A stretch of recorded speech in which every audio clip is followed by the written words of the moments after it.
Muy buenas tardes, ¿cómo andan? ¿Qué dicen? Una tarde bastante cálida y muy bonita aquí en Capital Federal. Después nos cuentan por el chat cómo anda por donde nos están escuchando ustedes. Siendo las 15:09 de este 28 de agosto, arrancamos un nuevo programa, un nuevo episodio de Mundo Sanitarista, el programa de las y los trabajadores de la Federación de Obras Sanitarias de toda la República Argentina. Por supuesto que le mandamos un saludo muy grande a Carlos Adamo, a José Luis Lingeri y al conjunto del Secretariado Nacional por permitirnos hacer este programa y poner en común con ustedes cuestiones relativas a nuestro oficio, al saneamiento, a brindar agua y cloaca y todo lo que eso conlleva, todo el esfuerzo que eso trae consigo. En el programa del día de hoy nosotros de alguna manera no podemos esquivarle el bulto de hablar de lo que se está hablando desde que nosotros nos hemos visto por última vez, que tiene que ver con, bueno, justamente los casos de corrupción, pero no queremos nosotros caer en un lugar común para hablar sobre este tema, no es desde la gastada y la desacreditación del caso de corrupción. Los chanchullos de Karina no son lo que yo esperaba. Bueno, hagan lo que quieran. Hagan lo que quieran. Hagan lo que quieran. Estaba ahí. Los chanchullos de Karina los escuché en unos audios. Estafas, coimas y cargos. Y hasta el culo está metida. Yo pensaba que Karina era distinta, que ella solo hacía torta. Yo creía que el que andaba en una turbia era Javier. Al final era la hermana, la que armaba, la que muerde, la que pide, la que gana, Marcos la que Aramburu, español, gelatina, en esta fábrica de jingles que tanto nos hace reír. Muchas gracias, muchachos, por todo lo que hacen. Y como acá se hace lo que el killer quiere, porque uno quiere abordarlo de una manera, el tema, de bordearlo. Hay que ponerle un poco de humor porque si no... Pero no, Carlos, no lo podés sobrellevar. No se puede. Con la ayuda de Marcelo Dueto, con la dirección de Dani Benemio López, con la asistencia de Azul Barcazia, de Dani Rago, en estudio con la compañera Flor Vieraz, la licenciada, que hoy va a traer una columna espectacular, con toda la producción de Numa Bustos al aire. Las redes las hace Josefina Quinteros, pero para que todo esto salga al aire, para que ustedes nos vean y nos escuchen, aquí con nosotros, el killer. Bueno, rápidamente, vamos a tratar de contextualizar un poco de esto. Mientras estoy viendo que están desabrochando garotos, por favor les pido, sean benevolentes. En una nota muy interesante que descubrimos en revista Caras y Caretas de la abogada laboralista Natalia Salvo, menciona Natalia que estamos asistiendo a un tiempo de negación de conflictos sociales estructurales, de reivindicación del individualismo y una estigmatización de lo colectivo, del Estado, de la política, de los sindicatos.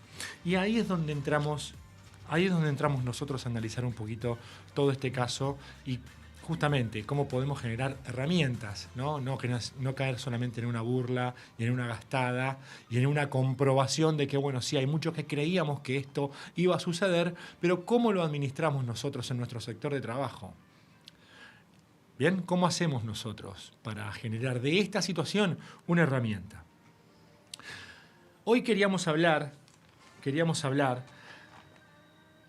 de el valor de la factura del agua. ¿Por qué?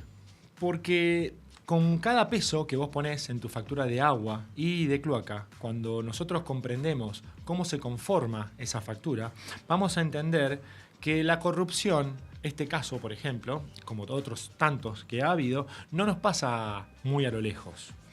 Esto es una herida concreta en la vida de los trabajadores y las trabajadoras sanitaristas. Fíjense lo siguiente, la factura de agua y de cloaca de la mayoría de las prestadoras de servicios de la República Argentina se conforma de la siguiente manera.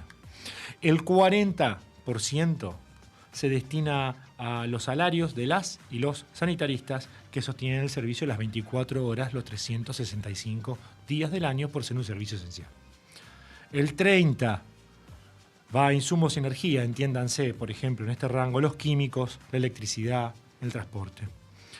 El 20% lo destinamos a una expansión para que el agua y la cloaca justamente llegue a lugares donde todavía no lo ha hecho. El 10% restante va a mantenimiento y administración. De modo que lo que queremos comprender entre todos, y hacer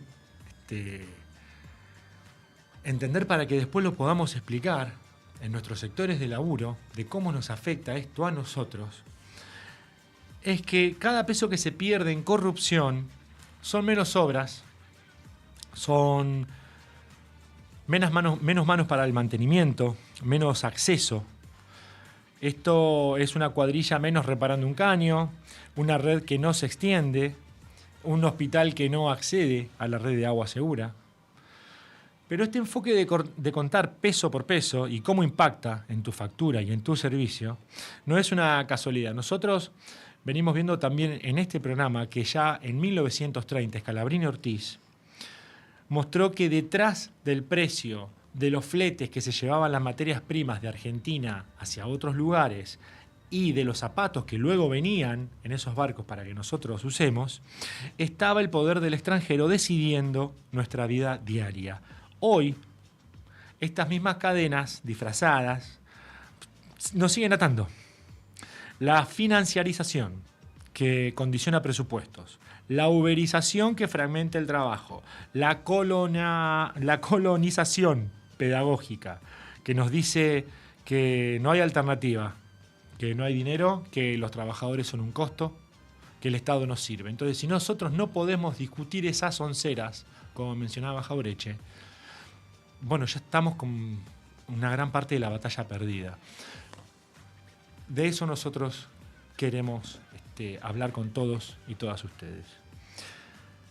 Marcelo Gullo, en un libro muy interesante que se llama La insubordinación fundante, plantea que países como Estados Unidos, Japón, China, Inglaterra, se han insubordinado a las ideas dominantes en su momento y han generado, junto con un impulso importante del Estado, un umbral de poder que los posiciona frente al escenario internacional de una manera en la que ellos se pueden mover de manera independiente y así generar condiciones.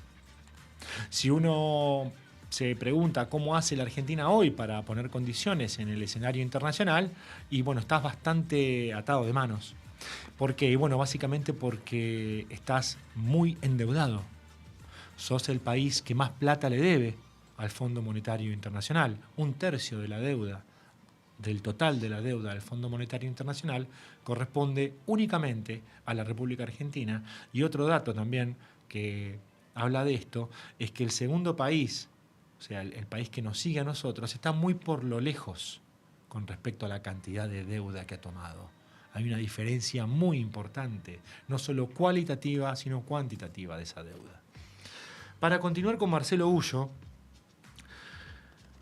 nosotros nos preguntábamos cómo practicábamos hoy en día, en el siglo XXI, esa insubordinación fundante. Y pensamos que es desde nuestro sector de trabajo, que es desde nuestro metro cuadrado, si se quiere. Es con nuestros compañeros y compañeras discutiendo estos temas, a ver cómo los abordamos. Y de nuevo, no tiene que ser ni con sorna, ni festejando nada, ni burlándose de nada. Si bien hay una cosa en la que tenemos que estar de acuerdo, ¿no? Se lo escuché decir también a Rebord y me pareció muy interesante para traerlo acá. No hay nada más bajo que afanarle guita a los discapacitados. O sea, de ahí no volvemos. Todo bien. Listo, pero vamos de acá en adelante. Porque muchos chicos, chicas, compañeros más grandes, también nuestros, han apostado por este gobierno, naturalmente. De algún lado salieron los votos, han ganado. Perfecto. Bueno, discutamos un poquito ahora sanamente, con estas herramientas, ¿cómo seguimos adelante? Chicos, porque bueno, ayer, lo que se vivió ayer, que luego Mary Ibáñez va a profundizar, es el adelanto del helicóptero del 2001. Bueno, vamos a continuar con... Insistimos también con estas ideas. Insistimos con una frase, bueno, de Juan Domingo Perón, que decía lo siguiente: sin independencia económica, como veníamos relatando, ¿no? Endeudados hasta la coronilla, repito, sin independencia económica, la libertad política es una farsa y la justicia social una quimera. Era muy fácil hablar con él porque él te sintetizaba todo tan sencillamente. Esto sigue vigente, y otro autor que también lo toma, del cual nosotros también leemos bastante, que es Damián Descalzo, lo subraya de esta manera: si fragmentamos a los trabajadores y los dejamos sin herramientas, perdemos no solamente los salarios, vamos a perder derechos, y en nuestro caso, en el caso de los sanitaristas, estaríamos perdiendo la posibilidad de generar nuevas redes de agua, más mantenimiento, mayores inversiones. Bueno,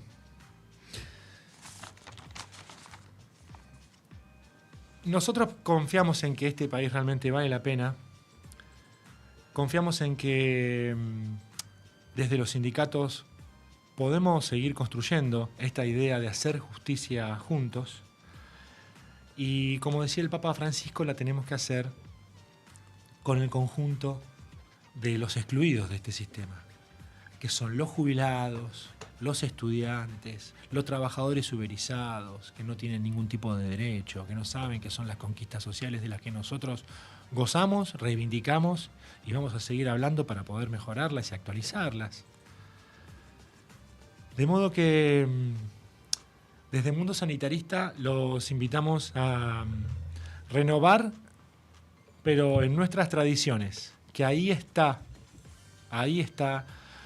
la gran sorpresa de que están las respuestas ahí, en nuestras tradiciones. En ser solidarios, en mirarnos a los ojos y comprender que por más que esté muy, pero muy complicado, siempre juntos para adelante va a ser mucho más fácil el camino, y por lo menos lo vamos a intentar juntos, muchachos.